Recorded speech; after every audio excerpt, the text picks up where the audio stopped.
టాలీవుడ్లో ఈ ఏడాది బాక్సాఫీస్ డీలా పడిందా? దుమ్ము దులిపే సినిమాలు తీసే దర్శకులంతా ఈ ఏడాదిని వదిలేశారు.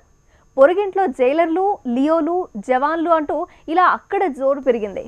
ఇక్కడ మాత్రం వాల్తేరు వీరయ్య సందడి మించే హడావిడి బాక్సాఫీస్లో కనిపించకుండా పోయింది. కనీసం బాలయ్య అయినా ఈ ఏడాదిని గట్టెక్కిస్తాడా? కోలీవుడ్ జైలర్ 600 కోట్లు రాబట్టింది. బాలీవుడ్లో పఠాన్ ఈ ఏడాది 1000 కోట్ల వండర్కి కారణమైంది. ఇలా పొరుగు ఫిల్మ్ ఇండస్ట్రీలు దుమ్ము దులుపుతున్నాయి. కానీ టాలీవుడ్లో 200 కోట్లు రాబట్టిన వాల్తేరు వీరయ్యని వదిలేస్తే మరో మాస్ హిట్ లేదు. బ్లాక్ బస్టర్ ఏదీ బాక్సాఫీస్ ని షేక్ చేయలేదు. 2023లో పెద్ద సినిమాలంటే చిరు, బాలయ్య మూవీసే. అందులో కూడా వీరసింహారెడ్డి పర్లేదనిపిస్తే వాల్తేరు వీరయ్య డబుల్ సెంచరీ కొట్టింది. భోలాశంకర్ ఢీలా పడింది. సరే సలార్ వస్తోంది కదా, ఇక బాక్సాఫీస్లో పూనకాలే అంటే సంక్రాంతికో లేదంటే సమ్మర్కో వస్తుందేమో అనేంతగా బయట ప్రచారాలు, విడుదల తేదీల వాయిదాలే సరిపోతున్నాయి. టాలీవుడ్లో రాజమౌళి సినిమా వచ్చి ఏడాదైంది. లాస్ట్ ఇయర్ మార్చిలో RRR వచ్చింది. తర్వాత జక్కనతో మహేష్ మూవీ అన్నారు.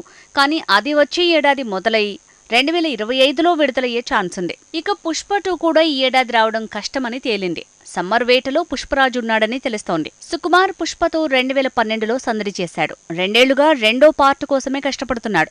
తనే కాదు, కొరటాల శివ మేకింగ్ లో మూవీ వచ్చి కూడా ఏడాదవుతోంది.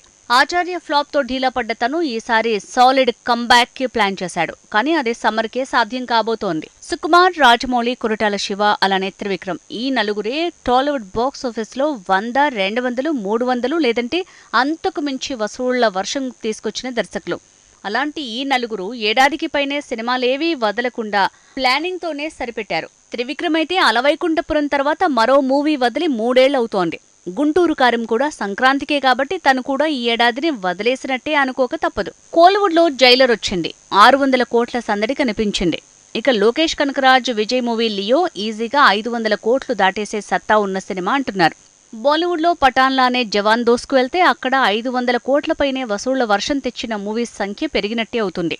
ఎటొచ్చి టాలీవుడ్లోనే ఆ రేంజ్ సందడి కనిపించట్లేదు. కనీసం దసరాకి బాలయ్య దరువు ఆ కరువుని తీరుస్తుందనే అంచనాల మధ్య రాబోతోంది. సలార్ వాయిదా పడింది. సో ప్రభాస్ సందడి ఈ ఏడాది కష్టమే.